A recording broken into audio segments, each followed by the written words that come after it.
anótenla ahí en su cuaderno o en alguna hojita, porque luego de esto él va a responder, también tiene toda la disposición de poder responder aquellas dudas.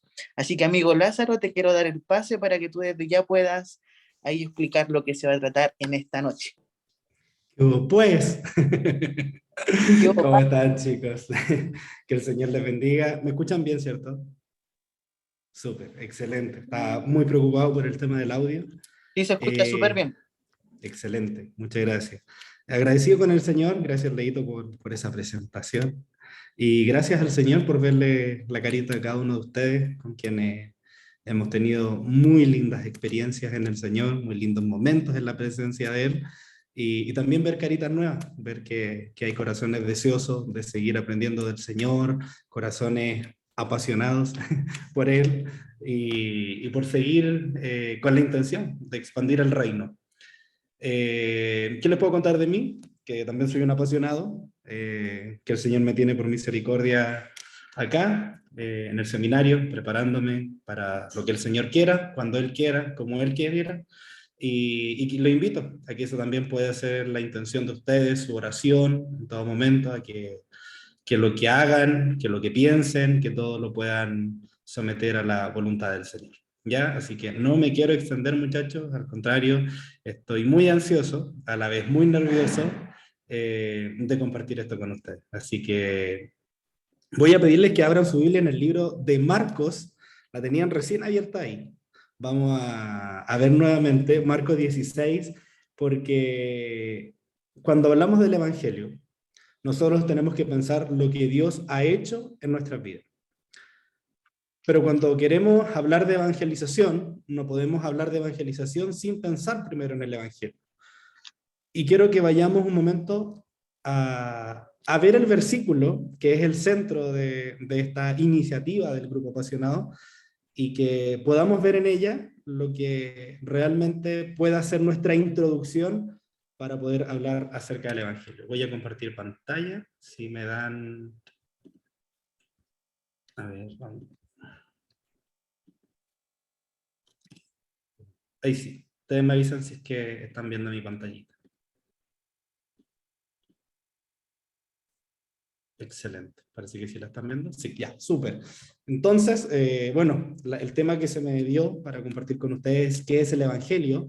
Y antes de ir a la lectura, voy a hacerles a ustedes una pregunta. Y me gustaría que ustedes sean muy participativos, muy participativos en esto.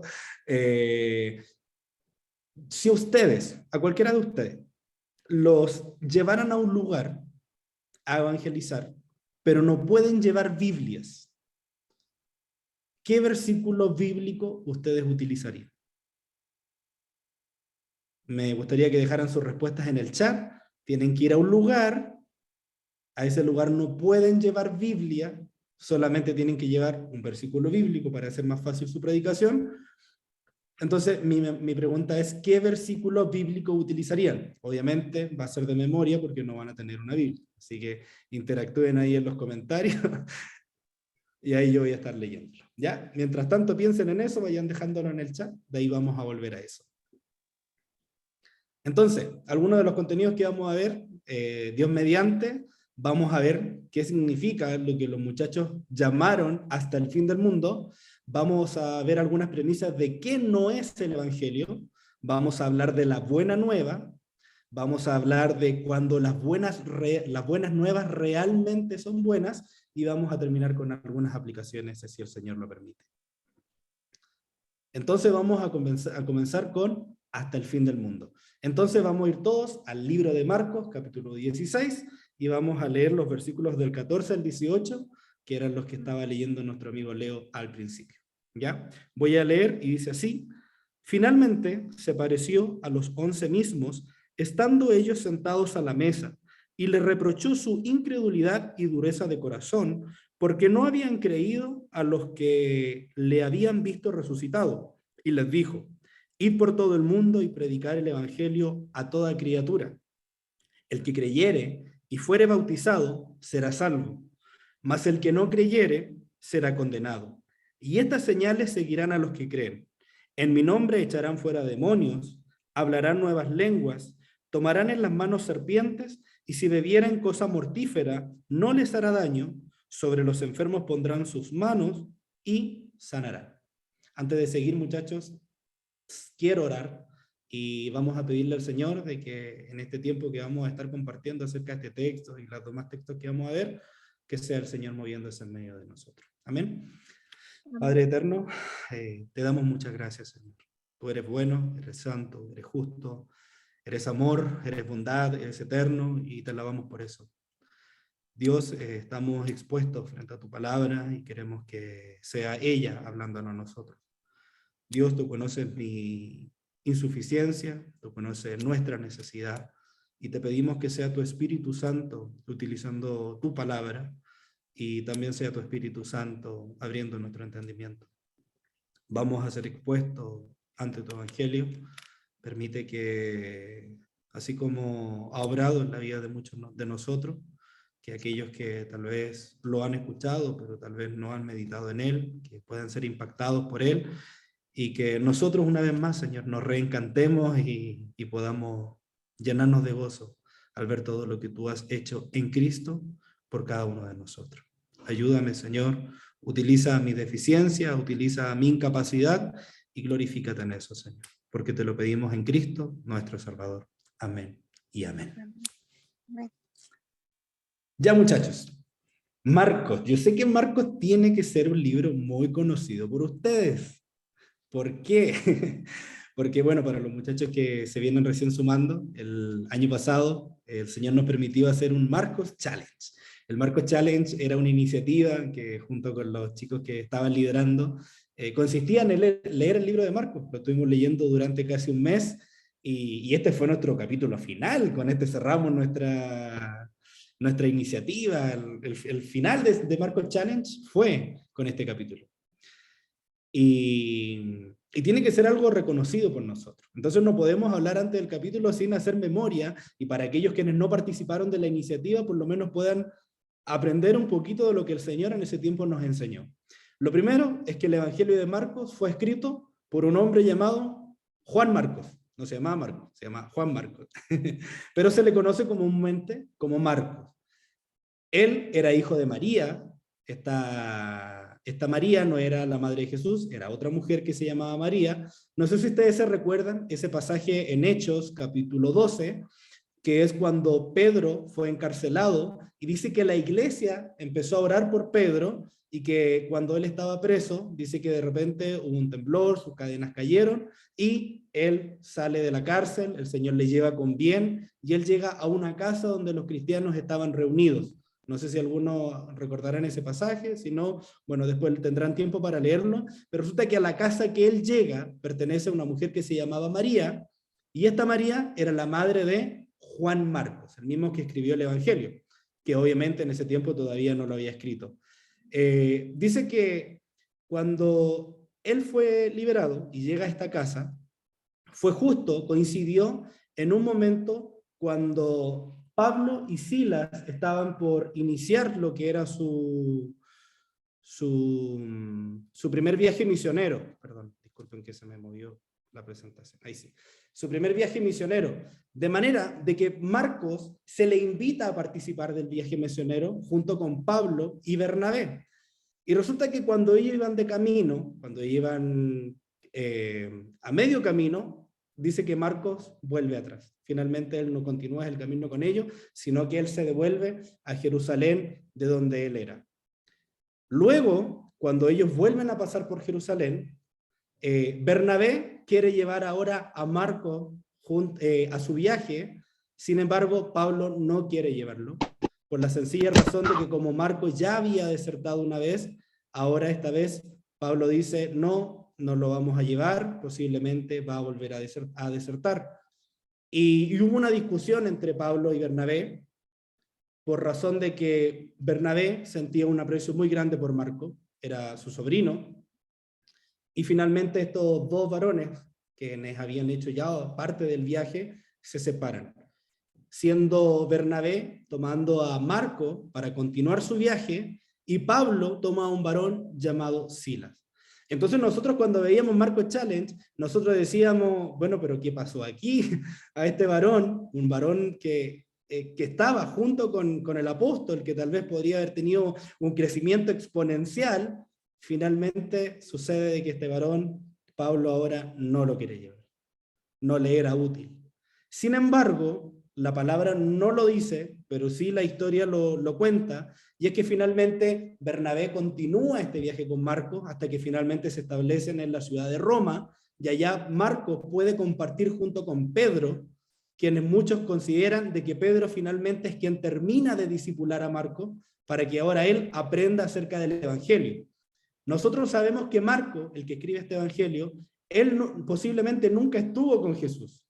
Sin embargo, todo lo que él escribe, lo escribe porque lo conoce de boca de Pedro, como también de algunos de los otros apóstoles. Nosotros vemos en Pedro, cuando escribe su carta, diciendo de que hay saludo para su hijo Marco, y le reconoce como su hijo. Resulta que después nosotros, cuando llegamos a la carta de Corintios, a segunda de Corintios, capítulo 4, nos damos cuenta de que cuando Pablo le está hablando a Timoteo, le dice, ahora todo me ha abandonado, Demas me dejó, sin embargo, le pide a Timoteo que ahora le envíe a Marco, porque él es útil. Y nosotros llegamos a concluir de que finalmente todo este proceso, que fue extenso, obviamente nosotros no lo vemos porque no tenemos tal vez todo el relato histórico, pero lo que sí sabemos es que pasaron bastantes años y que la vida de Marcos siempre estuvo cercana al Evangelio, porque finalmente eso era lo que anunciaba Pedro y el resto de los apóstoles. Y la cercanía que él tenía con el Evangelio fue lo que provocó un cambio en Marcos, cosa de que el mismísimo apóstol Pablo, el mismo que antes le rechazó porque dijo posiblemente ahora no me sirve, resulta que después cuando le escribe a Timoteo le dice, cuando todos me han dejado, por favor envíame a Marcos, porque ahora me es necesario. Entonces esto a nosotros nos sirve porque nosotros debiésemos anhelar eso en el Señor, de estar constantemente expuestos al Evangelio, porque finalmente, como escribía el apóstol Pablo en Romanos capítulo 1, cuando decía que no se avergonzaba del Evangelio, porque era poder. Poder para salvación a todo aquel que cree, al judío primeramente, como también al griego. Finalmente nosotros ya casi les dije toda la presentación. El Evangelio es poder, no es cualquier cosa. O sea, si ustedes, mire, a lo mejor todo lo que vamos a hablar esta noche, muchas cosas no la van a entender, tal vez. Pero que algo les quede grabado y que lo anoten, lo subrayen, lo destaquen, lo escriban en cursiva, negrita, Comic Sans, colócale, el Evangelio es poder. Poder para salvación. Y eso hacía de que el apóstol Pablo no se avergonzara de ese Evangelio. Y eso que solamente hemos hablado de lo que el Evangelio hizo en la vida de Marcos. Resulta que Marcos, entonces, inspirado por el Espíritu Santo de Dios, ahora él puede escribir acerca de este Evangelio. Empieza a escribir acerca de cómo fue el llamado de Cristo. Y si nosotros vamos a Marcos capítulo 1, nos vamos a dar cuenta que lo primero que él dice, el Evangelio de Jesucristo, comienza colocando a Juan en escena como este Juan que viene a anunciar la venida de un gran rey. ¿Se acuerdan que comienza Marcos diciendo que ha venido alguien que viene a preparar el camino del Señor? Así como en la antigüedad había hombres quienes venían justo antes del rey cuando llegaban a las ciudades, quienes se le llamaban los heraldos, venían a anunciar de que los reyes iban a llegar a la ciudad para que la gente los recibiera. Resulta que ahora está Juan preparando el camino, llamando a la gente al arrepentimiento, bautizándolos en agua. ¿Para qué? Para que ahora ellos tuvieran sus corazones dispuestos a recibir al rey. Bueno, ¿qué rey? El Señor Jesucristo. Eso nosotros ya lo sabemos, sí. Eso es lo que nos tiene aquí. Entonces venía a preparar el Evangelio del Señor Jesucristo. Resulta que Marcos capítulo 1 es algo que me encanta, y esto si ustedes han escuchado otras enseñanzas, yo siempre lo digo porque me encanta. Resulta que sale Juan en escena, empieza a hablar acerca del bautismo, que necesitan arrepentirse, que detrás de mí viene uno que es mucho más grande que yo no soy ni siquiera digno de desatar la correa de su calzado, y resulta que después, versículos más adelante, viene Jesús, es bautizado. Y resulta que las primeras palabras de Jesús son: arrepentidos y creed en el Evangelio. Entonces, seguimos teniendo más interrogantes, porque hasta el momento lo único que sabemos es que el Evangelio es poder, pero todavía no sabemos qué es el Evangelio. Bueno, vamos al versículo que teníamos como central de esta conferencia, de esta iniciativa, no sé cómo llamarle, Claudita, pero de lo que es hasta el fin del mundo. Resulta que nosotros vemos que dice, finalmente apareció a los 11. En los capítulos y en los versículos anteriores, lo que acaba de suceder es que Jesús primero murió, fue crucificado, porque era necesario que se cumpliese la escritura, y luego de eso resucitó al tercer día. Resulta que cuando él resucita, a las primeras que se le aparece es a María Magdalena, luego de que las mujeres llegaron a la tumba y no lo encontraron. Y resulta que en otro pasaje paralelo, aquí se nos habla de unos hombres que iban al campo, pero en los evangelios paralelos se nos dice que eran dos varones que iban camino a Emaús y que también vieron al Señor Jesús. Y resulta que cuando ellos lo reconocieron, ellos le fueron a decir a los discípulos que habían visto al Cristo, que Jesús había resucitado. Pero vamos a ver en la lectura de que algo sucedió, de que algo Jesús tenía que reprocharle. Bueno, dice, finalmente se le apareció a los 11. Recordemos de que Jesús, después de que él lo crucifican, el 12º discípulo, que era Judas, se suicida. Entonces por eso es que se nos habla solamente de 11 discípulos. Dice que ellos estaban sentados a la mesa y mira lo que pasa. Jesús les reprocha su incredulidad y la dureza de su corazón. Porque el Señor, mientras estuvo con ellos, Él les dijo que era necesario que el Cristo padeciera. No sé si se recuerdan aquella enseñanza cuando Jesús habla del templo, cuando Él dice que el templo lo va a derribar y en 3 días Él lo va a levantar. Y que finalmente ellos no lo entendieron, pero Jesús estaba haciendo una clara alusión a lo que sería su resurrección. Y Él lo dijo en más de una ocasión. Recuerdo que cuando hicimos los videos del TikTok para el Marco Challenge, recuerdo que el último video que hicimos es que decíamos que aunque los discípulos no lo entendieron, los fariseos y los sacerdotes sí, porque mandaron expresamente a que por favor las autoridades romanas sellaran la tumba y que por favor no dejaran a nadie pasar. Y los romanos dijeron, ok, vamos a ponerle el sello romano y más encima vamos a poner a soldados que custodien la tumba. O sea, los discípulos no creyeron, pero los fariseos y los sacerdotes de la época, a pesar de que ellos no creían en una supuesta resurrección, ellos sí pensaban de que los discípulos podrían robar el cuerpo y eso haría pensar de que él sí había resucitado. Y resulta que no pasó ni lo uno ni lo otro, porque lo que pasó fue que el Cristo, a quien nosotros servimos, en ese Cristo en quien nosotros hemos creído, resucitó al tercer día. Y resulta que el Señor le reprochó su incredulidad. Y no solo la incredulidad, sino que le reprocha la dureza de su corazón. Y que finalmente eso es lo que hay en todos los corazones, quienes no han sido expuestos al Evangelio, quienes no han venido al Señor. Y uno diría, pero si los discípulos estaban siempre con el Señor. Sí, pero recuerden qué fue lo que pasó cuando a Jesús lo crucificaron. Todos arrancaron, porque finalmente, aunque siempre estuvieron con Jesús, finalmente faltaba algo. ¿Qué era ese algo? Bueno, la promesa de Dios que venía sobre sus vidas, que es la bendición del Espíritu Santo. Y vemos, porque no habían creído a los que le habían visto resucitado, lo que ya hemos dicho recién. María Magdalena, los varones que le vieron en Emaús, ellos dijeron, Jesús resucitó. Aquí en Marcos no lo relata, pero vemos en otros pasajes como en Lucas, donde se habla de Mateo que dice, no, si yo no le veo, si yo no le pongo mi dedo en su costado, si yo no viere su llaga, yo no voy a creer. Y que finalmente uno de los primeros que el Señor increpa cuando los ve es al mismo Tomás, cuando le dice, bueno, aquí estoy. Y él le dice, Señor, ahora sí creo. Ayúdenos al Señor a que nosotros seamos esos bienaventurados, que es lo que el Señor le dice a Tomás, que aunque no hemos visto, hemos creído en esta poderosa palabra del Señor. Y aquí es donde viene el versículo 15, que es el central de esta iniciativa. ¿Cómo le digo, Claudia? Iniciativa, conferencia, jornadas de capacitaciones. Y les dijo, id por todo el mundo y predicar el Evangelio.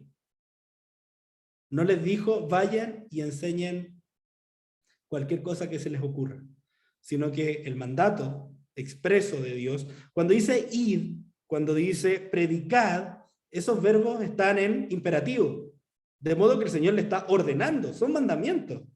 Por si alguien todavía no lo calzaba o no lo pensaba así, están en imperativo, son mandamientos. Id y predicad el evangelio a toda criatura. Y acá dice algo súper interesante, y por eso son los dos versículos que puse acá en la presentación. El que creyere y fuere bautizado será salvo. Y aquí hay una promesa tremenda, porque finalmente lo que el Señor está diciendo, que el creer es una respuesta a la exposición del evangelio. Ah, o sea que ya podemos hacer alguna inferencia. El evangelio es un mensaje. Ya sabemos que el evangelio es poder, y ahora sabemos que el evangelio es un mensaje. Bueno, ¿qué mensaje? Para allá vamos. El que cree en este evangelio dice que si el que creyere y fuere bautizado será salvo. Y aquí el Señor nos está dando una posibilidad para duda. El Señor lo está afirmando. El que cree y es bautizado será salvo. Y después dice, mas el que no creyere será condenado. Lo contrario. Entonces, toda persona, y préstenme atención a esto, muchachos, toda persona en la humanidad quien es expuesto al evangelio, si cree, la promesa del Señor es que será salvo. Pero si no cree, finalmente dice que será condenado. No sé si se recuerdan aquella palabra que está en Juan capítulo 3, si no me equivoco, versículo 18, cuando dice, y esta es la condenación, que la luz vino al mundo, pero los hombres amaron más las tinieblas que la luz porque sus obras eran malas. Porque finalmente ellos no querían que sus malas obras fueran alumbradas. Al contrario, ellos preferían o prefieren vivir en tinieblas y por eso no quieren creer esta verdad. Como también dice Pablo en Romanos, dice que con su injusticia detienen la verdad de Dios. ¿Por qué no quieren creer? De manera de que el que es condenado, mira, esto es súper interesante, porque lo dice el Señor Jesús y también lo confirma Pablo en el libro romano, de que finalmente el que es condenado por no creer en el Hijo, por no creer en Jesucristo. Ah, tenemos una tercera inferencia. El Evangelio tiene que ver acerca de Jesucristo. Ahora, puede saltar la pregunta, no tiene que ver con el tema, pero es interesante. Alguno podría decir, Lázaro, yo tengo una pregunta. Entonces, para ser salvo, tengo que ser bautizado, porque si no me bautizo, veo en el texto que entonces no soy salvo. Pero si se dan cuenta, la condenación dice que es para el que no cree, no para el que no está bautizado. Entonces, ¿por qué sale el bautismo en este texto? Porque el bautismo es la respuesta a creer al Señor Jesucristo. No quiero de verdad ofender a nadie, a lo mejor que tenga alguna doctrina diferente, pero es exponer lo que está en el texto. Finalmente, lo que hacían los discípulos era bautizar, ¿cierto?, a aquellos quienes venían a la fe de Jesús. Y que finalmente el bautismo viene a ser un sacramento, viene a ser una confesión pública de que ahora yo estoy en la fe de Jesucristo, que ahora yo he creído en Él, y con eso yo estoy demostrando la obra de Cristo en mí. No es que yo por bautizarme sea salvo, es lo contrario, es porque soy salvo, es que ahora yo me quiero bautizar. Por si acaso, ¿ya? Y si alguien no lo entendía, bueno, gloria al Señor de que podemos hacer esos pequeños alcances. Y mira lo interesante, vamos a volver al Evangelio, pero quiero terminar con este texto. Versículo 17, y estas señales seguirán a los que creen. En mi nombre echarán fuera demonios, hablarán nuevas lenguas, tomarán en las manos serpientes, y si bebieren cosa mortífera, no les hará daño. Sobre los enfermos pondrán sus manos, y los enfermos sanarán. Ahora, voy a decir algo que de verdad no quiero que lo tomen mal, porque es algo súper importante. Lo que el Señor mandó a anunciar, el mensaje, era el Evangelio, no las señales. Entonces, muchos de nuestros amados hermanos a veces han confundido esta palabra, pensando de que el Evangelio son las señales. pero no es así. Las señales eran la confirmación apostólica al evangelio que ellos tenían que predicar. Entonces el evangelio no es decir, es que si tú vienes al Señor, el Señor te va a sanar. No, puede ser uno de los beneficios de estar en la gracia del Señor. El Señor puede sanar, el Señor sigue haciendo milagros, eso no queda duda. Pero el mensaje no es la sanidad. Pero es que si traemos lo endemoniado, bueno, el Señor les va a sacar los demonios. Sí, es lo que el Señor puede hacer, pero esas eran las señales que confirmaban la obra apostólica, no era el mensaje como tal. Entonces, tal vez eso nos podría servir para cuando respondamos la pregunta, ¿qué no es el Evangelio? El Evangelio es una noticia, ya eso ya lo sabemos, es poder, pero no son las señales, para que lo tengamos presente. Ahora, esta promesa era peculiar o era necesaria en los cristianos primitivos. ¿Qué quiere decir? A la primera iglesia. Los que estuvieron inmediatamente después de la ascensión de Cristo, su obra era confirmada por medio de las señales. Ellos iban con un evangelio y con una demostración del poder, que eran estos milagros. ¿Y esto por qué lo digo? Porque tal vez alguno podría estar diciendo, ¿y si en mi predicación no hay milagro, no hay sanidad, entonces no hay señal, entonces no estoy exponiendo el evangelio? No tiene que ver con eso, hermanos. Los milagros ocurren por la propia voluntad soberana del Señor. Va a pasar, y le aseguro que a ustedes también les ha pasado, que a lo mejor en sus iglesias o en su experiencia evangelizando, resulta que a lo mejor había una hermana muy enferma, que a lo mejor no era hermana, alguien le expuso el evangelio, estaba muy enferma, vino el Señor, creyó en él, se convirtió, vimos en ella frutos de arrepentimiento, pero resulta que el Señor nunca la sanó y ella partió en los brazos del Señor. ¿Será que ese evangelio fue deficiente? ¿O será que no estuvo en la voluntad del Señor sanarla? Y que ella está mucho mejor ahora descansando en Cristo. Entonces, esto lo digo para que no vamos a pensar, como dice en el texto, de que siempre que nosotros vayamos a exponer el evangelio, tiene que ser con milagro, y si no ocurre el milagro, entonces no es evangelio. Hermanos, el mayor milagro es lo que el Señor va a hacer en la obra de los inconversos por medio de la exposición del evangelio. Bendito es el nombre del Señor. El que creyere, ese será salvo. Hermanos, con ese milagro es más que suficiente. Y si de pura gracia el Señor quiere hacerme el milagro, bueno, gloria al Señor. Él lo va a seguir haciendo, lo ha hecho con mi vida, lo ha hecho con ustedes, y sé que si contamos los milagros que el Señor ha hecho en nuestra iglesia, tenemos para vigilia. Entonces, no confundamos, muchachos, no confundir señales con el mensaje. Sigamos entonces. Lázaro, no has dicho que el evangelio es poder, no has dicho que el evangelio es mensaje, pero todavía no entiendo bien el versículo. Digamos, por favor, definamos qué es lo que es el evangelio. Vamos para allá.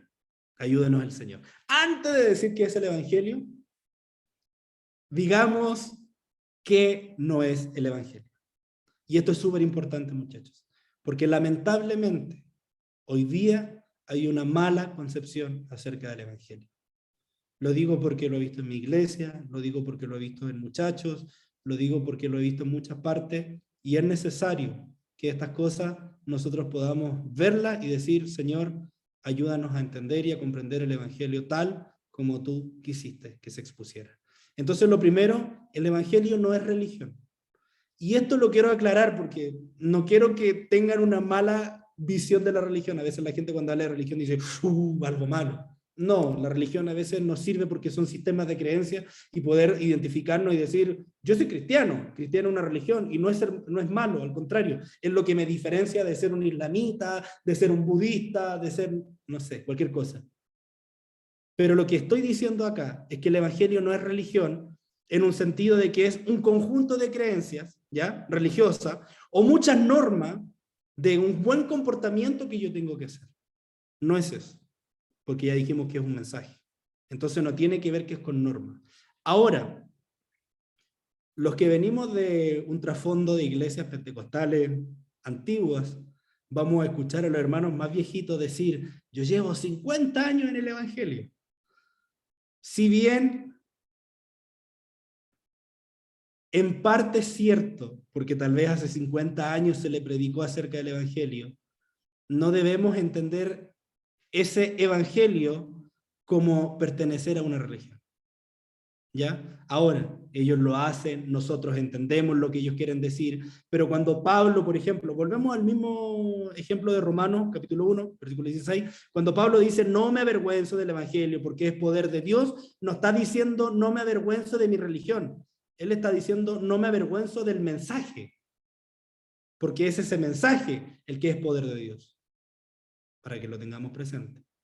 A eso es lo que me refiero, o sea, no vayan mañana ustedes a llegar a la iglesia o este domingo y cuando le den la oportunidad al hermano viejito de decir, hermano, yo estoy contento porque tengo 50, no le vayan a decir, hermano, eso está, no, ya es viejito, no vaya a llegar con esas cosas, usted simplemente diga, entiendo que hace 50 años alguien le predicó, él entendió la palabra, el Señor cambió su vida, yo quiero lo mismo conmigo. Y ojalá que el Señor nos dé el privilegio y esa honra de que si pasan 60, 70 años, 80 tal vez los más robustos, dice por ahí la palabra, que podamos seguir perseverando en los caminos del Señor.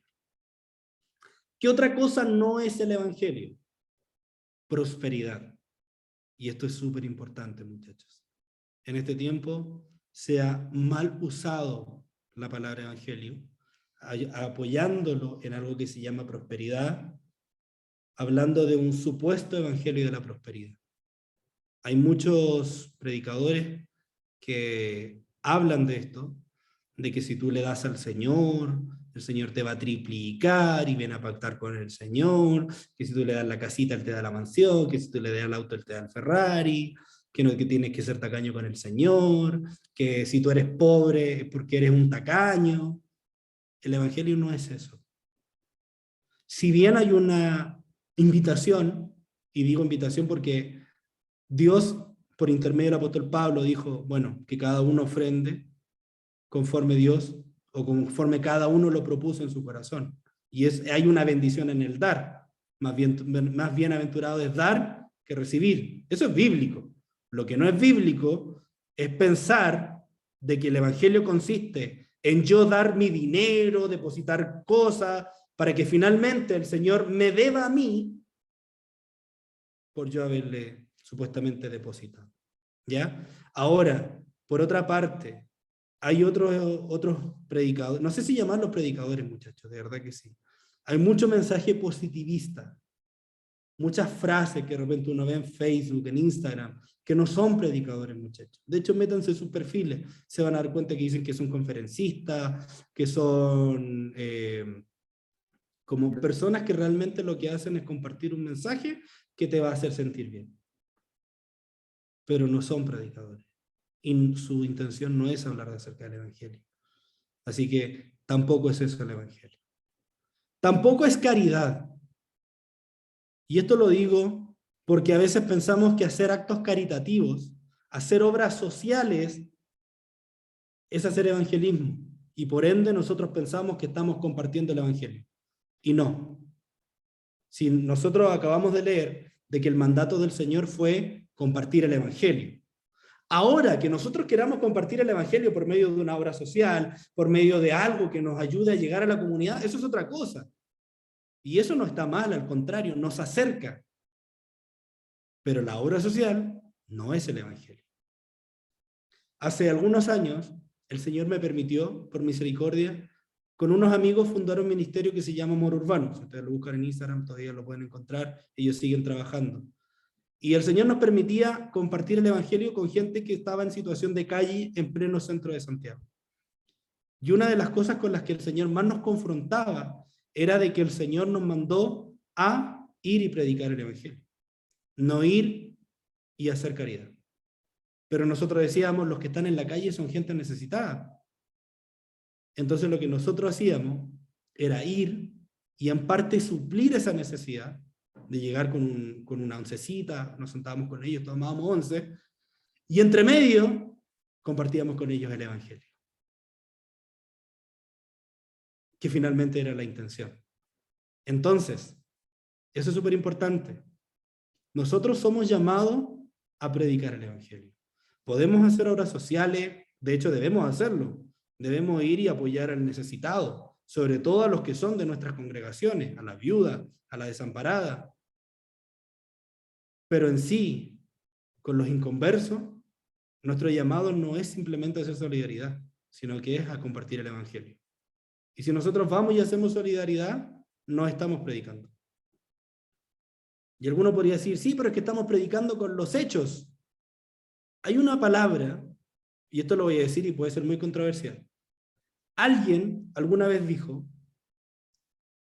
era algo como, debemos predicar y a veces hablar, algo así era la frase. No, debemos predicar y si es necesario debemos hablar. Y suena bonito, suena como para ponerlo en el Facebook. Debemos predicar y si es necesario, hablar. Pero resulta que el mandato de Jesús no fue ese. Dice, ir y predicar el Evangelio. Y Pablo, ese era el Evangelio del cual no se avergonzaba, del que se anunciaba, del que se hablaba. Lamentablemente, mis obras pueden hacer que otros vean la obra de Dios en mi vida. Pero por mis obras, ellos no van a conocer lo que Dios ha hecho en Cristo para que yo pueda creer y ser salvo. Eso es súper importante. ¿Ya? Para que también lo anoten. Entonces, aquí tenemos otra inferencia. Para que haya evangelio y para que haya un mensaje, tiene que ser comunicado con palabras. Y por último, el evangelio no es algo que yo deba hacer. Ya lo anticipaba. El evangelio es algo que Dios hizo con Cristo o en Cristo en favor nuestro. Entonces vamos a ir a la buena nueva. Vamos a definir entonces, la Claudita me estaba haciendo carita, me decía, ya, ¿qué es la buena nueva? Me dice. Alguien, a ver, mira, vamos a hacer una cosa. Todas sus preguntas, anótenlas por favor. Al final vamos a tener un espacio de preguntas. No es que no quiera interrumpir y que las podamos hacer, sino que finalmente, para que al final tengamos un hilo de todas las preguntas que podamos tener, ¿ya? Así que Claudita, por fin, tenla ahí en presente, anotadita, para que podamos verla.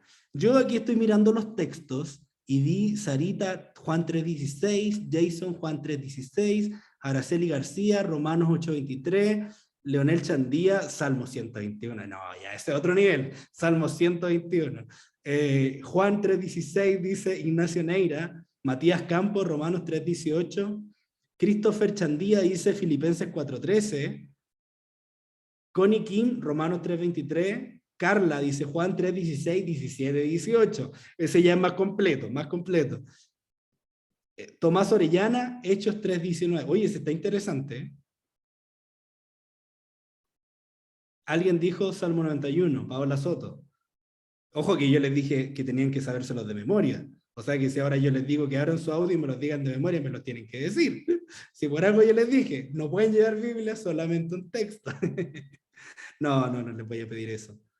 Pero si se fijan, una de las cosas que más se repite es Juan 3.16. Por alguna razón, es uno de los textos que más todos nos aprendemos. Y si alguien no se lo sabe, lo invito a que se lo pueda memorizar, porque es un buen texto para empezar a evangelizar. Pero vamos a hacer una cosa, muchachos. Ustedes sabían, bueno, la mayoría de los de acá saben que yo vivía con mis papás en la cuarentena, vivía en Talca. Pero yo antes de vivir con ellos, yo vivía en Santiago. Entonces lo que yo hacía era ir todos los fines de semana a visitar a mis papás, pero originalmente yo vivía en Santiago. Y si alguno ha ido a Talca, en Talca existían, o existen todavía, me imagino, no sé, el Brian va a decir, unos buses que se llaman Talca, París y Londres, que viajan desde Talca a Santiago. Era entretenido viajar en esos buses, porque cuando iba en el bus te daban una galletita, un juguito, una bebida. Era toda una experiencia viajar en esos buses. Pero una cosa que me llamaba la atención es que cuando tú te subías al bus te ponían un video. Y era el video diciéndote que tenías que usar cinturón para seguridad y bla, bla, bla, bla, bla, bla. Mira, yo te aseguro que la primera vez que yo me subí al bus, vi ese video. La segunda, posiblemente lo observé. Pero, hermano, yo viajé como 4 años en bus. Y yo te aseguro que las últimas veces ya ni siquiera veía el video. Y tú dirás, ¿por qué me estás diciendo esto? Porque eso muchas veces nos suele suceder a nosotros con la palabra del Señor. Cuando hay textos que lo escuchamos por primera vez, ¡oh, porque de tal manera! Pero resulta que después cuando lo llevamos escuchando por años, como que ya no lo contemplamos de la misma forma. Y fue uno de los textos que más se repite, ojo, estoy diciendo el texto que más se repitió de lo que ustedes escribieron en el chat. Pero nos pasa que cuando hay mensaje, díganme si a ustedes no les pasa, a mí lamentablemente me ha pasado, y de hecho yo a veces he tenido que orar al Señor por esto, cuando yo voy a la iglesia y de repente un hermano decía, el mensaje de hoy día va a estar en Lucas 15, que era el hijo pródigo, automáticamente como que mi cerebro se cerraba, porque he escuchado tantas veces ese mensaje que por alguna razón nuestra mente como que asume que ya lo conoce, entonces como que te cuesta prestar atención. Y una de las cosas que debemos orar es que el Señor no nos deje jamás de impactar por medio de su palabra. Al contrario, que la palabra venga, que aunque me la digan 20 veces, que 20 veces encuentre algo nuevo, algo que el Señor me pueda revelar a través de ella. Que obviamente el mensaje siempre es el mismo, pero tal vez la forma en cómo me lo explica el predicador, tal vez hay algo que a lo mejor el Señor puede orar en mí, hay algo que el Señor quiere que yo deje, algún pecado que yo confiese, y que eso lo va a hacer la obra del Espíritu. ¿Ya? Entonces, ¿qué pasa con Juan 3:16? Que a lo mejor la primera vez lo vimos así, pero aquellos que lo sabemos de memoria, tal vez con el tiempo no lo hemos observado. Y como yo sé que uno de los textos que más yo sabía que iban a poner es el texto que vamos a usar para poder definir el Evangelio. Juan 3:16. Fue a propósito. Pero antes de eso, ya vamos a definir entonces qué es el Evangelio.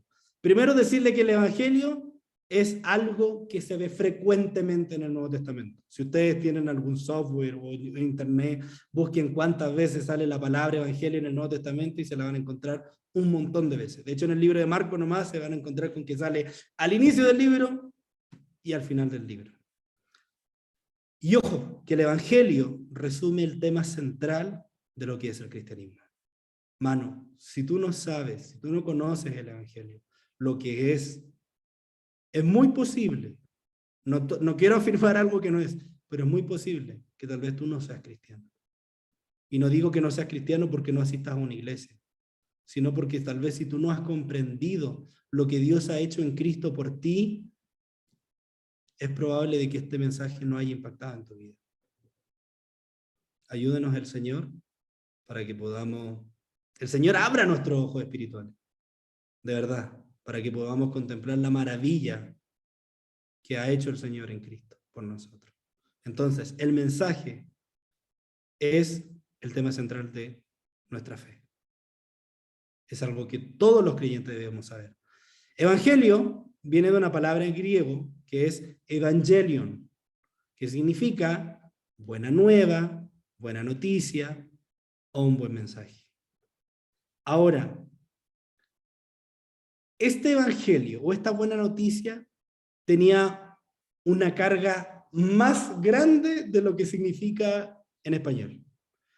Porque cuando se daba una buena noticia, se asociaba a un evento histórico. Y ese evento cambiaba la condición de los oyentes, que cuando ellos lo oían, ellos respondían de alguna forma a esta noticia. Por ejemplo, vamos a poner un ejemplo, me encanta poner ejemplos. Supongamos que estamos en guerra, Dios nos libre, pero supongamos que estamos en guerra con Argentina, Chile y Argentina.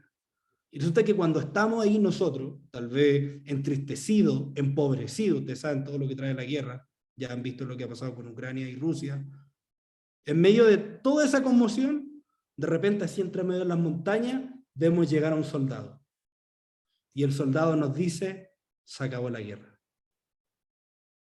¿Qué es lo que pasaría con nosotros? Probablemente saltaríamos, nos alegraríamos, diríamos, al fin se acabó la guerra, al fin, ya se acabó la pobreza, se acabó el hambre. Entonces, esa buena noticia no era como una buena noticia, no, era una buena noticia que provocaba algo en quienes la oían, y había un cambio. Déjame decirte que algo muy similar es lo que pasó hace 2000 años, cuando Dios completó la obra del Evangelio en Jesucristo el Señor. porque había una enemistad eterna entre Dios y el pecado. Igual que una guerra. La diferencia sí, es que en esta guerra no teníamos por dónde ganar. Una enemistad entre Dios y el pecador. Dios está airado, chicos. Y uno podría decir, pero es que ¿cómo Dios se va a airar? Vamos a llegar a eso, pero déjenme decirles, chicos, que Dios está airado. Y nosotros deberíamos temer acerca de eso. Vamos a ir a Juan 3:16. Para decir cuándo las buenas nuevas son realmente buenas nuevas, o son buenas. ¡Wow! Le puse yo porque Juan 3:16, o sea, yo sabía que no fue Juan 3:16. Es el textito, obviamente, que todos íbamos a poner. Porque de tal manera amó Dios al mundo, que ha dado a su Hijo unigénito, para que todo aquel que en él cree no se pierda, mas tenga vida eterna. Lo podemos recitar, lo podemos cantar, lo podemos decir hasta como poema, o como pastor pentecostal, como hermanito pentecostal, porque de tal manera, con ese timbrecito que nos caracteriza cuando salimos a predicar a la calle. Lo sabemos de memoria, muchachos. Pero vamos a detenernos un momento a pensar en esto. Cuando decimos porque de tal manera amó, ya sabemos que hubo una intención de Dios, ¿cierto? Eso yo creo que es clarísimo, porque de tal manera amó Dios, de una manera sublime, de una forma tan grande, y tal vez yo le digo, ¿de qué manera amó Dios? Y ustedes me van a decir, de una manera en que envió a su Hijo. Y yo le digo, ya, pero ¿qué significa que haya enviado a su Hijo? Y ustedes me van a decir, ¿en qué nos amó? Chicos, una de las doctrinas más difíciles de explicar es el amor de Dios. Inclusive a veces más que la Trinidad. Y ustedes me van a decir por qué. Porque nos cuesta entender cómo Dios hizo que pecadores como nosotros fuéramos a ser objetos de su amor. Yo ya les decía que Dios está airado contra el pecador. Y eso lo vamos a ver ahora, en este mismo texto, cuando hablamos acerca de Dios. Aquí hay algo súper importante. Si yo les digo, chicos, vamos a hacer un ejercicio, esto no estaba pauteado, vamos a hacer un ejercicio. Si yo les digo a ustedes que me digan antónimo, ustedes saben lo que es un antónimo, ¿cierto? Lo contrario de algo. Si yo les digo, díganme el antónimo de blanco. En el chat escríbanme, ¿cuál creen ustedes que es el antónimo de blanco? Matías Campos dice negro. No sé si alguien más. Escriban nomás, chicos. Díganme ustedes. ¿Qué creen ustedes que es lo contrario o el antónimo de negro?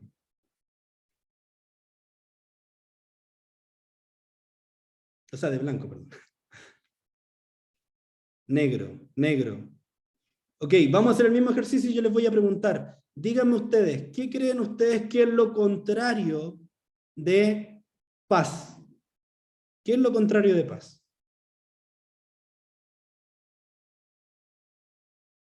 ¿Qué es lo contrario de paz? Guerra, conflicto, qué profundo, contienda, ira, tribulación, inquietud, uy, profundo. Y si yo les digo que me digan qué es lo contrario de Dios, ¿cuál es el antónimo de Dios? ¿Qué es lo contrario a Dios?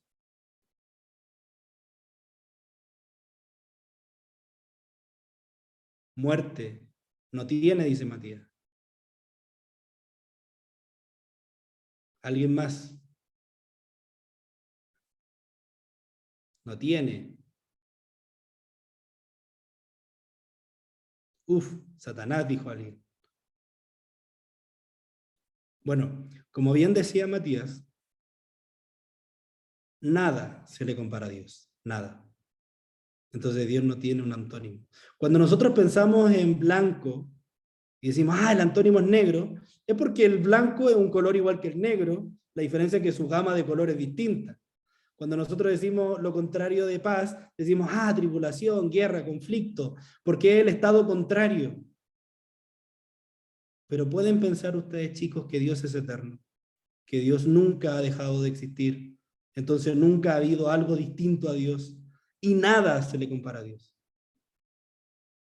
Hay dos palabras que me encantan que caracterizan a Dios, que es trascendente y que es inmanente. Cuando hablamos de trascendente es que Dios trasciende su creación. Inclusive Él trasciende el tiempo. Nosotros estamos sujetos al tiempo, nosotros nacemos, envejecemos, y el tiempo provoca algo en nosotros. Pero Dios no es afectado por el tiempo, porque Él es trascendente. Y Él trasciende su creación, porque a pesar de su creación, Él estar inmerso en ella, Él también está fuera de ella. Y este es el momento en el que nos estalla la cabeza porque no lo entendemos. Y cuando decimos que es inmanente, es porque Él es cercano a nosotros. Y porque Él quiso ser cercano a nosotros. Y eso es lo que nos diferencia nuestro Dios del Dios de todas las otras civilizaciones que se inventaron, porque el de nosotros es cercano. Y porque el de nosotros se quiso revelar. Porque el de nosotros dijo, los voy a crear, y más encima, los voy a hacer objeto de mi amor. Eso es lo que diferencia a nuestro Dios real y verdadero de todos los otros dioses inventados.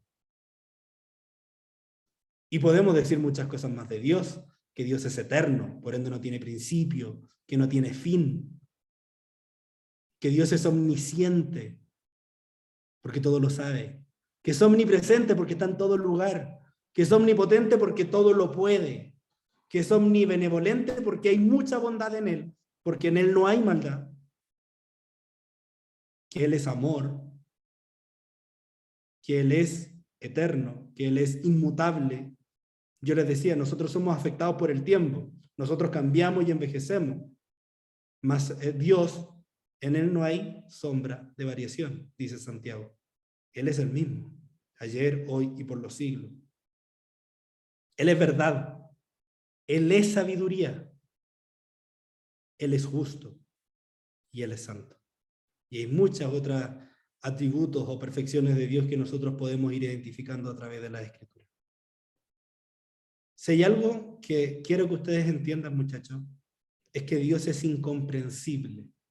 Cuando digo que Dios es incomprensible, quiere decir que en nuestra mente limitada jamás vamos a alcanzar a entender del todo la perfección de Dios.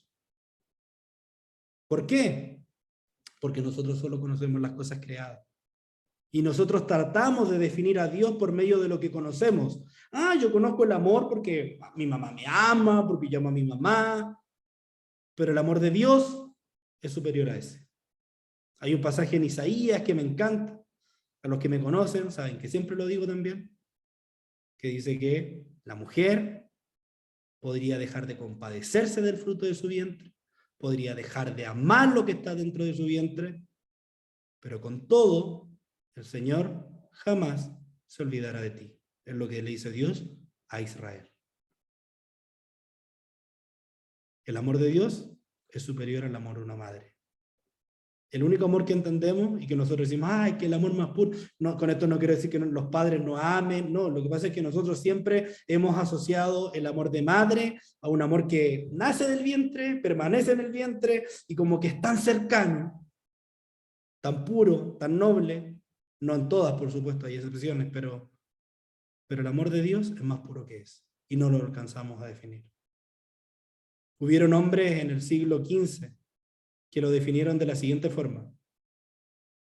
Los seres finitos que somos nosotros, en nosotros no cabe lo infinito, que es el conocimiento de Dios.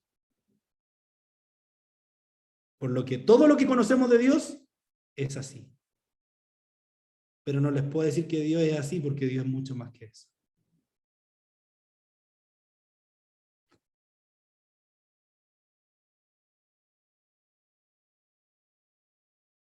Dios es incomprensible, pero conocible. Y esa es la diferencia. Que aunque no podemos tal vez definir del todo qué es Dios, sí podemos definir quién es Dios. ¿Cómo? Por medio de decir lo que nos dice su palabra, porque Él se quiso revelar de que Él es amor, de que Él es justicia, de que Él es verdad, de que Él es inmutable, de que Él es eterno, de que Él es omnisciente, omnipotente, todo lo que Él es. Y si ustedes se buscan en la palabra, se van a encontrar con muchas otras atributos o perfecciones de Dios. Pero muchas veces nuestra predicación del Evangelio es deficiente porque no sabemos quién es Dios.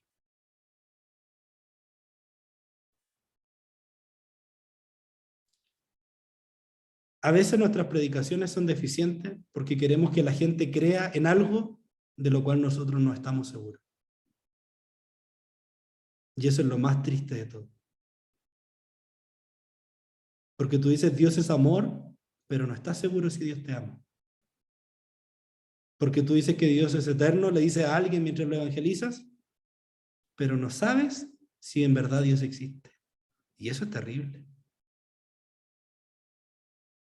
Nuestra primera concepción debe ser que creamos en la perfección de Dios, de quién es Él. ¿Cómo lo conocemos? Bueno, Dios se quiso revelar a sí mismo por medio de la Escritura. Y mientras tú más te expones y lees la palabra, lo vas conociendo a Él. Y no es que siempre vas a ver en la Escritura que diga Dios es esto, como hay pasajes donde dice que Dios es amor, que Dios es santo, santo, santo. Pero en otras vas a ver el actuar de Dios en la vida de los hombres piadosos. En cómo Dios, por ejemplo, rescató a su pueblo de Egipto y les dio una promesa. ¿Se acuerdan cuál era la promesa? Siempre que pregunto esto, la gente dice una tierra. Había una promesa más grande que esa. Y Él les dijo, yo seré su Dios. Y la segunda es que Él los llevaría a una tierra. Pero te das cuenta que no hay mayor seguridad que tener a Dios.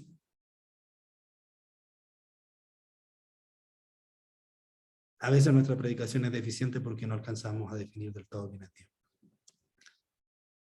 Dos atributos importantes de Dios. Primero, que Dios está airado contra el pecado. Dios no puede pecar. Dios es bueno y Él no puede pecar. Dios odia el pecado. Lo vemos en Salmos capítulo 5. Dios odia la iniquidad. Dios odia al que hace iniquidad, que es peor. De repente nosotros usamos una frase que no es bíblica, de decir que Dios odia el pecado, pero ama al pecador. ¿Sabes lo que hacemos nosotros cuando le decimos eso a un inconverso? Es decirle, Dios odia lo que tú haces, pero no importa, síguelo haciendo, porque Dios te ama así tal como... Y jamás el Señor ha enseñado eso. Tú te vas a Salmos capítulo 5 y te vas a encontrar a Dios diciendo que Él está airado contra el pecador. Ahora, ¿cómo podemos explicar que Dios ame a la humanidad y que Él también odia el pecado? Tal vez ahí se nos hace un poco más complejo, pero tal vez lo podemos explicar en que Dios mostró su plan de redención a toda la humanidad, amándola, para que todos los que creyeran en Él ahora puedan venir a formar parte de su pueblo y sean llamados sus hijos. Entonces, muchachos, es importante, Dios está airado con el pecado. Dios odia el pecado. Y si tenemos que definir el pecado obviamente, yo creo que lo más sencillo es violar la ley de Dios. Lo más sencillo, lo más fácil tal vez, es ver los 10 mandamientos. Éxodo capítulo 20, Deuteronomio capítulo 5.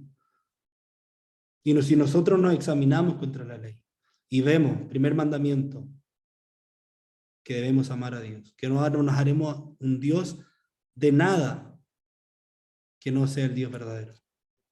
Y tal vez todos nosotros hemos violado ese mandamiento porque nos hemos hecho dioses de personas, de pasatiempos. Cuando el Señor dice no adulterarás, pero es que yo nunca he estado con nadie. Yo nunca he adulterado, ni siquiera me he casado. Pero resulta que cuando Jesús en el Sermón del Monte desarma el mandamiento y lo expone, Él dice ahí hay un principio. Y ese principio es que aunque tú no hayas adulterado físicamente, tú ya adulteraste en tu corazón cuando deseaste a la mujer de tu prójimo. Cuando el Señor dice no matarás y tú dices, porque yo no he matado. Oye, pues si yo no he matado ni una mosca. Pero resulta que hay otro principio, dice Jesús en el Sermón del Monte, que dice que cuando tú hablas en contra de tu prójimo, cuando te enojas con él, has cometido homicidio. ¿Cuántos de nosotros hemos mentido? No, yo nunca he mentido. Resulta que Juan dice que el que dice que no ha mentido hace a Dios mentiroso. El que dice que no ha pecado. ¿Y sabes qué es lo peor? Que el que transgrede uno de los mandamientos se hace transgresor de toda la ley, dice Pablo en Romanos. De modo que en la santa y justa ira de Dios, como Él está irado con el pecado, y el pecador justamente merece un castigo, que es la ira de Dios. Creo que esto lo hemos conversado muchas veces. Si nos vamos al corazón del problema, el corazón del problema está en Génesis capítulo 3. Adán y Eva desobedecieron a Dios. ¿Y qué nos heredaron? Una naturaleza caída, inclinada hacia el pecado. Nadie nos enseñó a hacer lo malo, pero siempre ha estado en nosotros, en nuestro corazón, lo hemos anhelado, lo hemos deseado, siempre hemos deseado hacer el mal. Pero Dios odia ese mal. Por ende, Dios está airado con el pecador. La mala noticia es esa. Y una noticia peor es que nadie escapa de la ira de Dios. Y nadie va a escapar del justo juicio de Dios. Porque estamos en el planeta que Él creó, en el universo que Él creó. Por ende, Él es soberano sobre toda su creación. Y no va a haber ningún lugar donde nosotros nos podamos esconder. Ninguno. Pero si Dios es santo y alguien dijo que Dios es justo, ¿cómo armonizan estas perfecciones de Dios en el Evangelio? Y eso es lo importante, porque ahí está el Evangelio. Que Dios sea justo quiere decir que Dios tiene que pagar justamente el mal que tú has cometido. Y si tú has pecado, tu condena es la muerte. Más la paga del pecado es muerte. Romanos 3:23. Por cuanto todos pecaron y están destituidos de la gloria de Dios. Estamos lejos, apartados de Dios, enemigos de Él. Y si yo te digo, si el día de mañana, supongamos que tú ibas caminando por la calle, alguien te asaltó, te robó todo lo que tenías y lo llevaron preso. Ahí está en la cárcel. Porque supuestamente, de acuerdo a nuestra ley, el que comete robo tiene que pagar en la cárcel. Resulta que el día de mañana, el juez dice, yo soy tan bueno, soy tan justo, soy tan amoroso, que voy a liberar a todos los presos. Y entre ellos está el que te asaltó a ti. La pregunta es, ¿ese juez está actuando con justicia? No, porque no está pagando justamente el mal que él hizo. Y algunos piensan que eso es lo que hace Dios con nosotros. Ah, no, que Dios perdona nuestro pecado, Dios lo olvida. Sí, es bíblico, está ahí. Pero Dios es justo. Y que Dios sea justo quiere decir que alguien tenía que pagar, que debimos haber sido nosotros. Entonces, ¿cuál es la buena noticia? Porque de tal manera amó Dios al mundo, que ha enviado a su Hijo unigénito. Su Hijo unigénito, que fue enviado al mundo, es Jesucristo el Señor, el Hijo de Dios, que se humana, que se hace carne, que se hace semejante a los hombres. Piensa un momento. ¿Te recuerdas cuando definimos a Dios y dijimos que era perfecto, que era amor, que era santo? ¿Te das cuenta el nivel de humillación de que lo eterno, de que aquel que es santo haya tenido que convivir con los pecadores? Y más encima haya vivido en el cuerpo que es corrompido por el pecado. Pero es que ahí está la diferencia. Que él, aunque fue tentado en todo, dice el autor de Hebreos, en nada pecó. Y esto te lo pongo así. Dios quiso enviar a su Hijo unigénito para tomar tu lugar ante el tribunal de Él. Para que ese pecado que tú has cometido y que justamente tú debías pagar, Cristo lo pagó por ti. ¿Y qué significa eso? Que en la cruz del Calvario, ¿se acuerdan la expresión de Jesús, Padre, ¿por qué me has abandonado? Y su aflicción. ¿Se acuerdan las lágrimas que él derramaba en el Getsemaní, que eran como que él dice que su sudor eran como grandes gotas de sangre? Ustedes piensan que, y esto lo dice un predicador, ustedes piensan que él lloraba porque le iban a dar latigazos. Ustedes piensan que él se estaba quejando porque lo iban a crucificar y le iban a traspasar las manos con clavos. El predicador dice, los primeros cristianos los mataban y ellos cantaban con gozo. Busquen ahí la iglesia primitiva, los que quemaban en el Coliseo, los que se los comían los leones. Con gozo morían.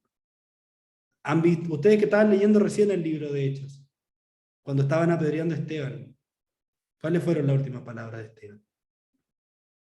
¿Qué fue lo que él vio? ¿Ustedes creen que él estaba entristecido con la visión que él estaba teniendo? Dolor tenía, por supuesto. Y tú me vas a decir que todos los que siguieron a Jesús, a pesar de su dolor, morían con gozo, y que su Señor lloraba porque lo iban a matar. Lo que Jesús le estaba afligiendo era lo que significaba cargar con toda la maldad y el pecado de todos nosotros. Experimentar la ira del Padre sobre él. La ira que nosotros merecemos, pero que Cristo toma nuestro lugar y la recibe en sí mismo. ¿Qué es lo que implica? Que aquí se produce algo que se llama el intercambio. ¿Cuánto han escuchado de aquí la IDI? La alabanza es aleluya, glorioso intercambio, oh cuán gran misterio. Cristo toma tu lugar en la cruz del Calvario, porque Él vivió la vida recta y justa que tú jamás en la vida has podido vivir, y nunca vas a poder vivirla, por supuesto, porque estamos en este cuerpo mortal, donde el Señor está haciendo una obra de santificación, eso nadie lo puede negar. Pero el Hijo vivió la vida recta y justa que tú no has podido vivir. Y Él fue a la cruz del Calvario. ¿Y sabes qué significa eso? Que toda su justicia, que todo el bien que Él hizo, te fue imputado a ti por medio de la fe. Eso significa lo que dice Romanos 5, que hemos sido declarados justos ante el Padre. No es que seamos justos, porque yo te veo a ti y tú que me conoces a mí, tú dices, ¿este qué va a ser justo si yo lo conozco? Yo lo he visto. Pero somos declarados justos ante el Padre. Porque ahora el Padre, cuando te ve a ti, ve la obra de Cristo. Que el Padre, en vez de pagarte a ti todo el mal que tú te mereces, te paga con bendiciones como lo hace con su Hijo. ¿Has leído Efesios? Cuando él dice que las riquezas, las abundantes riquezas de su gloria, son las que hemos recibido en Cristo. Un misterio. Dice que Pablo le escribe a los Efesios, le dice que con Cristo estamos juntamente sentados en los lugares celestiales. Y yo me veo sentado aquí en una mesita. Es que por la fe ya estamos allá. Físicamente no, pero por la fe ya estamos. Porque tenemos nuestra mirada puesta en el autor y consumador de la fe, que es Cristo el Señor. Gloria a Dios. De esa manera te amó Dios, que puso a su Hijo en tu lugar. Y Él recibió la ira que tú debías recibir. Y se cumple la perfecta justicia de Dios. Y se cumple la perfecta santidad de Dios, que no convive con el pecado. su santidad, su rectitud.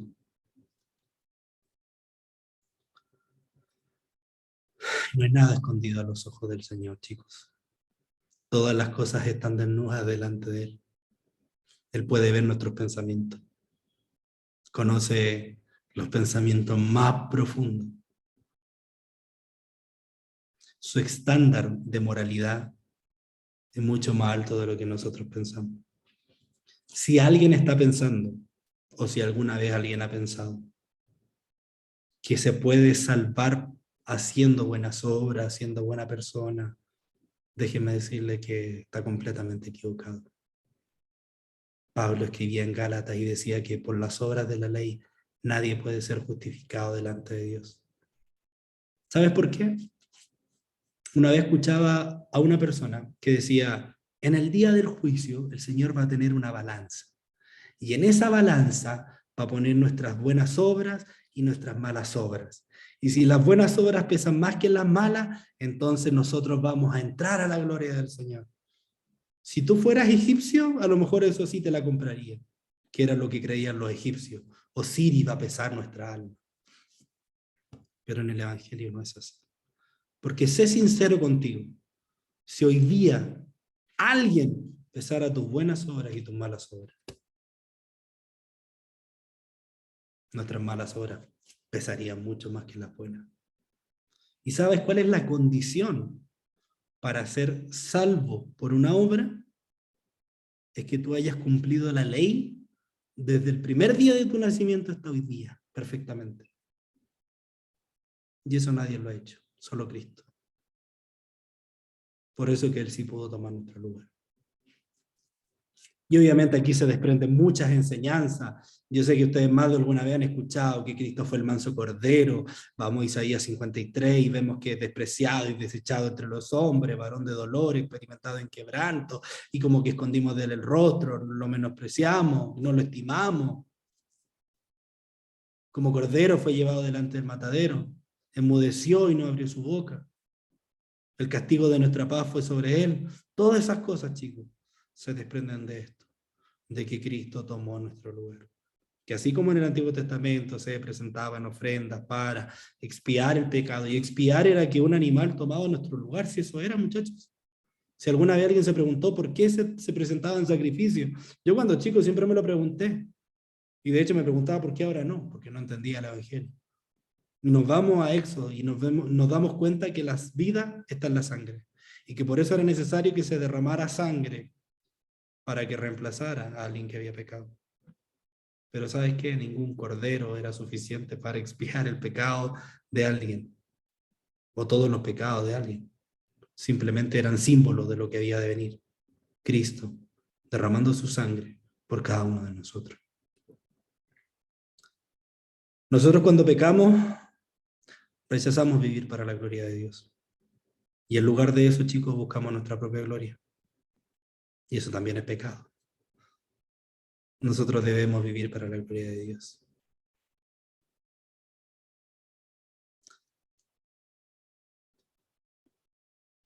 Entonces decíamos que Él envió a su Hijo unigénito, a Jesucristo, al Señor, y ese es el Evangelio que debemos predicar. Que la gente vea a Jesucristo como su esperanza, que vea a Jesucristo como el único que los puede acercar al Padre,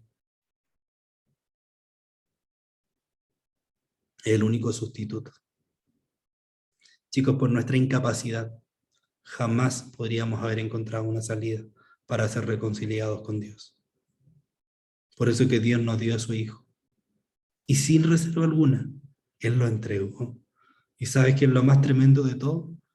Que el Hijo también quiso hacerlo, por amor a nosotros. El infierno es algo verdadero, chicos. Me he encontrado con videos en TikTok donde hay gente que dice que no, que el infierno no existe, que como Dios, siendo tan bueno, tan amoroso, va a llevar gente a que se pierda en el infierno. Chicos, su condenación es que no han creído en el nombre del unigénito Hijo de Dios. Es que viendo el amor de Dios no lo han querido reconocer.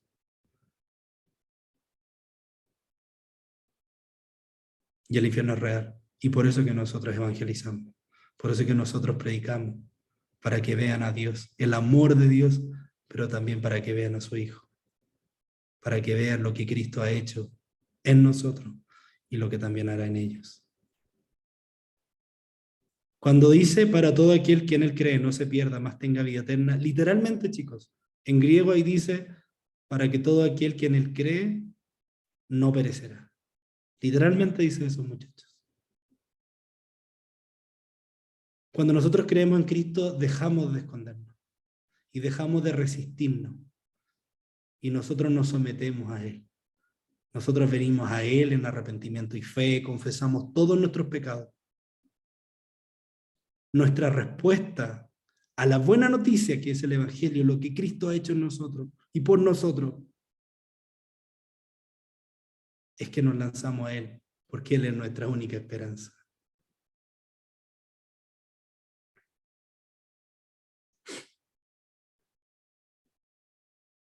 Vamos para finalizar.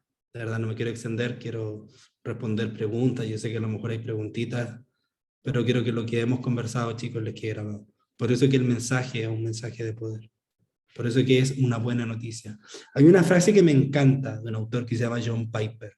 Tiene un libro que se llama Dios es el Evangelio. Dice que Cristo es el que hace que las buenas nuevas sean realmente buenas. Y eso tenganlo presente en su vida diaria, en sus predicaciones, en su evangelización. Van a estar viendo las siguientes clases, con muy buenos expositores que van a estar, que les van a hablar acerca del evangelismo, de cómo hacerlo, de cómo pueden hacer una actividad social tal vez con un fin evangelístico, cómo pueden hacerlo a través de las redes. Y siempre recuerden esto, es Cristo el que hace que la buena nueva sea realmente buena. Si Cristo no está en tu mensaje, entonces esa buena no es buena. Es un mensaje incompleto. Y chicos, procuren siempre alertar a la gente de que ellos, si no se arrepienten, son enemigos de Dios. Está bien que nosotros hablemos del amor, sí, está súper bien. Pero si no hablamos de la ira de Dios, es un mensaje incompleto.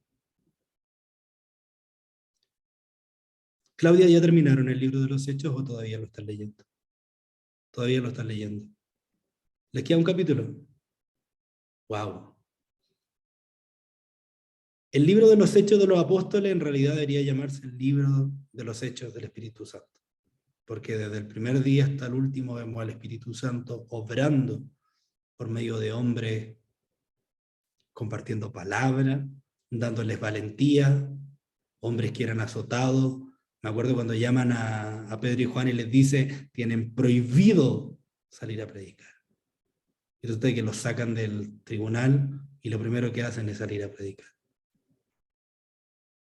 Y más encima cuando llegan a los otros cristianos les dice, oren para que el Señor nos dé más de nuevo.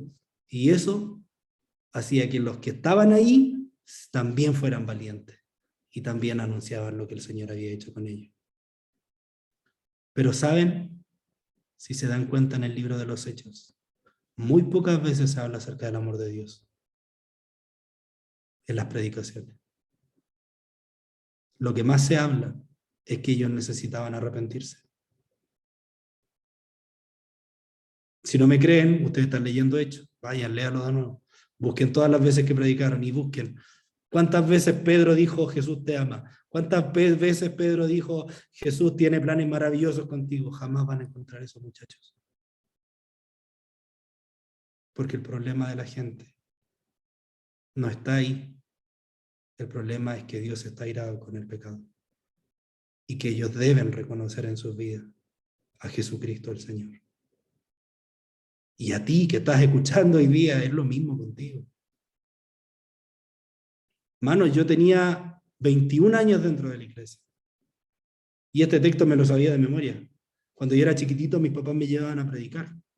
Yo tenía 5 años y era uno de los textos que más me sabía. Y a mí me pasaba el micrófono.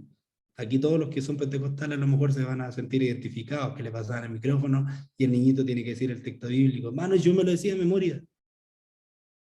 Pero a los 24 años lo vine a entender. A los 24 años supe lo que era que Cristo había tomado mi lugar y había muerto por mí. Tú tienes problemas con la masturbación, tienes problemas, adicciones con la pornografía, tienes adicciones con la droga, eres mentiroso, no amas a Dios, Dios no es lo más importante en tu vida, hurtas, mientes, codicias lo ajeno, todos esos pecados los cargó Cristo en la cruz. Imagínate que Pablo dice que en la cruz Cristo se hizo maldito. Y él murió como un fornicario. Él murió como un adúltero. Murió como el mentiroso que eres. Murió como el idólatra que eres.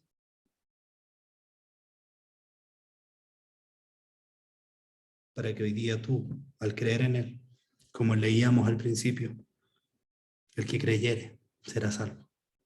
Y si tú has creído en esto, la promesa del Señor es que eres salvo. No la promesa mía, la promesa de él. Algunas aplicaciones para terminar. Yo me emociono, chicos, perdón. Primero, es que el Evangelio es un mensaje acerca de Dios. No de nosotros, es un mensaje acerca de Dios.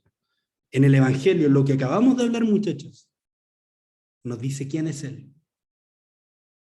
Nos habla de su carácter. ¿Cómo así, Lázaro? Su amor, su verdad, su justicia, todo lo que hemos conversado acerca de Él. ¿Cuáles son sus normas? Como por ejemplo los 10 mandamientos, que son los que hemos quebrantado cada día de nuestra vida. Nos dice que a Él le debemos nuestra existencia, todo lo que es Él. Segundo, el Evangelio es un mensaje acerca del pecado, porque nos explica que hemos fallado al quebrantar la ley de Dios. ¿Cómo por quebrantarla hemos llegado a ser culpables? Somos inmundos, o éramos inmundos, lejos del Señor, dependientes del pecado, y que estábamos bajo ira, pero hoy día somos hijos de Dios. Esa es la diferencia. Eso es lo que ha hecho el Señor en nosotros. Tercero, el Evangelio es un mensaje acerca de Cristo. Nuevamente, no es acerca de nosotros, es acerca de Dios. Ahora es acerca de Cristo, el Hijo de Dios, el que se hizo carne, el Cordero de Dios, el que murió por el pecado, o el pecado nuestro, mejor dicho. El mismo que resucitó y que es nuestro perfecto Salvador. Y cuarto, el Evangelio es un llamado a la fe y al arrepentimiento. Porque, vuelvo a citar los hechos, los cito a propósito porque sé que ustedes lo leyeron. Primera predicación de Pedro, recibe el Espíritu Santo. Todos hablando distintas lenguas, ¿cierto? Y la gente decía, oye, esto está loco, esto está loco. Y Pedro sale y le dice, no, varones, estos hombres que ustedes ven no están locos. Si son recién las 9 de la mañana, ahora no ven. Lo que ustedes están viendo es el cumplimiento de la profecía de Joel. Pero lo importante es que él les dice, ustedes fueron los que crucificaron a Jesucristo. Y le empieza a decir, es el cumplimiento, lo que se le habló a nuestros padres, la promesa que se le dio a Abraham, que después se habló por intermedio de Moisés, se confirmó después, y que finalmente viene Cristo a tomar nuestro lugar, y bla, bla, bla, bla, bla, bla, bla, y los confronta. Y la gente compungida en sus corazones por el mensaje. ¿Qué vamos a hacer ahora? Y Pedro dice, arrepiéntanse y bautícese cada uno en el nombre de Jesucristo. Confiesen con sus labios de que Cristo es el Señor. Confiesen con su vida por medio del bautismo de que ahora Cristo es su Señor. Arrepiéntanse de todo el mal que han hecho. Y es lo que el Señor nos llama a nosotros. Arrepentirnos de todo lo que hemos hecho. Si a ti se te ha expuesto la verdad del Evangelio, tal como ha sido en esta noche, y tú dices, sí, yo realmente soy pecador, sí, yo realmente he pecado contra Dios, realmente yo merecía la ira de Dios. Pero Dios, yo quiero recibir la justicia de Cristo en mi vida. Yo quiero que tú me recibas como tu hijo. Entonces ahí, cuando tú oras al Padre, y en el nombre de Jesús, le pides a Él que te perdone todos tus pecados. Ustedes quieren evangelizar. Y te voy a decir algo. Romanos capítulo 3 dice que no hay ninguno bueno y que nadie desea a Dios. Respóndeme tú, ¿cómo le vas a hablar de Dios a alguien que no desea a Dios? ¿Cómo vas a hablarle de Dios a alguien que no anhela a Dios? Y la respuesta la decíamos al principio. Pablo no se avergonzaba del Evangelio porque es poder de Dios para salvación, para todo aquel que cree, al judío primeramente, como también al griego. Y lo tremendo que Pablo dice, porque en el Evangelio, la justicia de Dios, que es lo que acabamos de decir, lo que Dios hizo en Cristo, que tomara nuestro lugar, que la justicia se cumpliera, se revela por fe y para fe. Ese por fe es porque Dios nos ha dado fe para que podamos creer. Y para fe, porque los que hemos nacido de nuevo creemos en el Señor.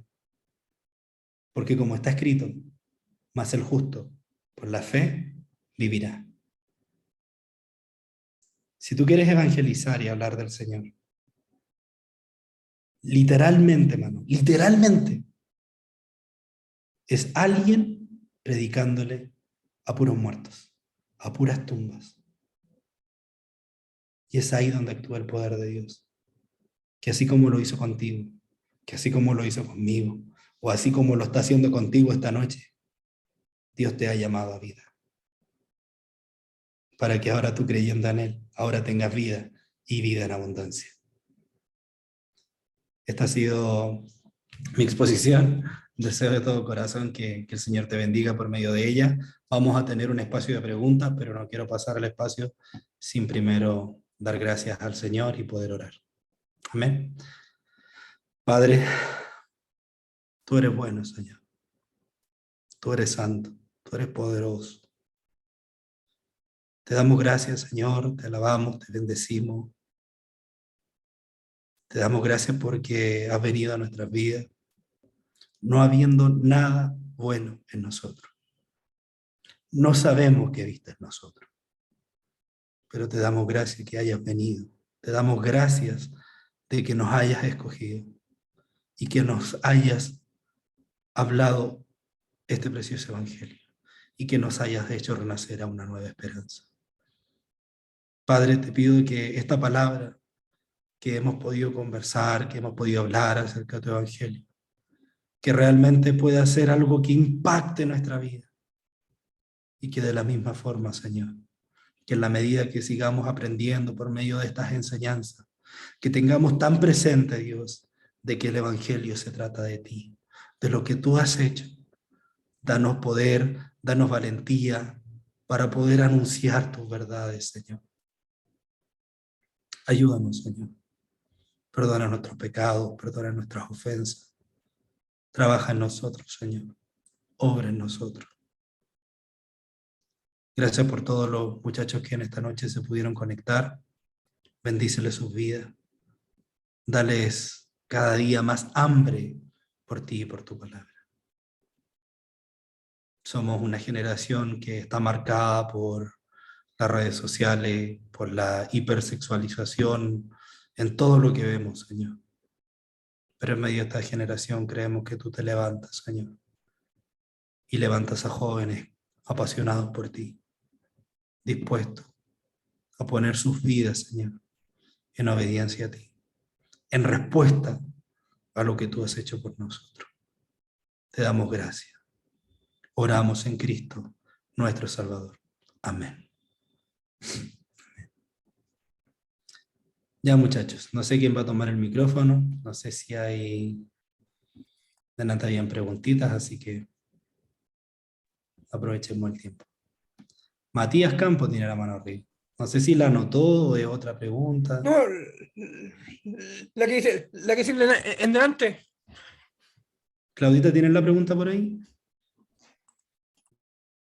Amén, siervo, aquí la tengo. Dice así.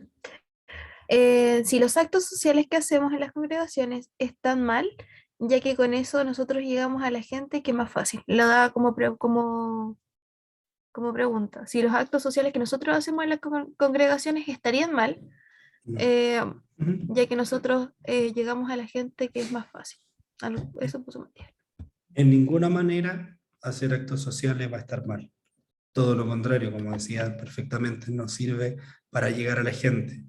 Sin embargo, tengamos presente que si hacemos un acto social y no hay predicación del Evangelio, entonces solamente eso, un acto social. ¿Ya? Pero el visitar a los huérfanos, el visitar a las viudas, el ir a las cárceles, el ir a los hospitales, el estar presente en los manicomios, es parte del rol que tiene la iglesia. Pero aprovechemos esa instancia para anunciar el Evangelio. Hay chicos acá que hacen TikTok, es una muy buena plataforma, Facebook, Instagram, no sé. Si hacemos videos contando chistes, va a ser solamente eso, videos contando chistes. Pero si tú quieres hablar del Evangelio, entonces tienes que hablar lo que es el Evangelio. A veces eso no agrada mucho, muchachos, yo sé que no. Pero hacer bailes en TikTok no convierte a nadie. No estoy diciendo que el que no lo haga, que el que lo hace está mal. Al contrario, si alguien quiere bailar en la pantalla, hágalo. Su libertad de conciencia lo puede llevar a hacer lo que quiera. Pero bailar en TikTok no es predicar el Evangelio. No sé si hay alguna otra pregunta.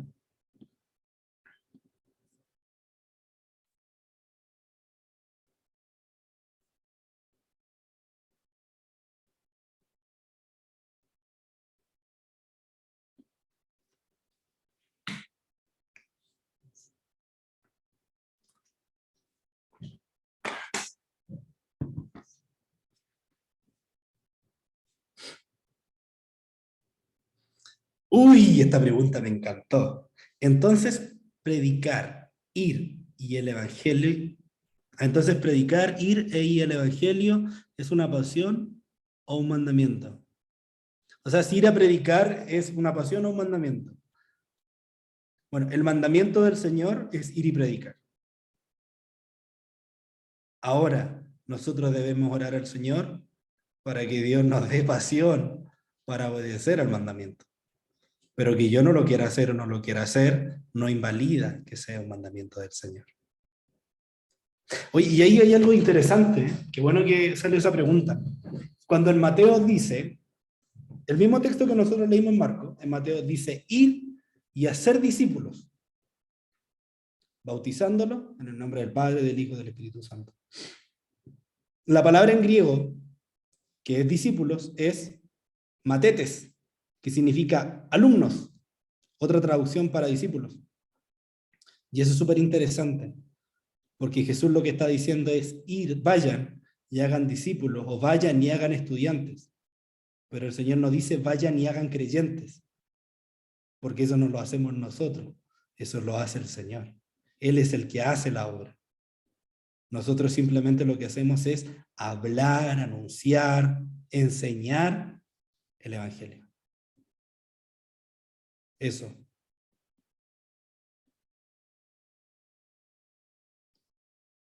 No sé si hay alguna otra preguntita.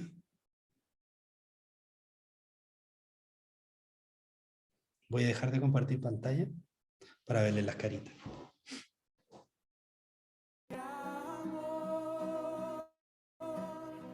Como montes a mi alrededor, rodeándome seguro estoy, que me puede conmover.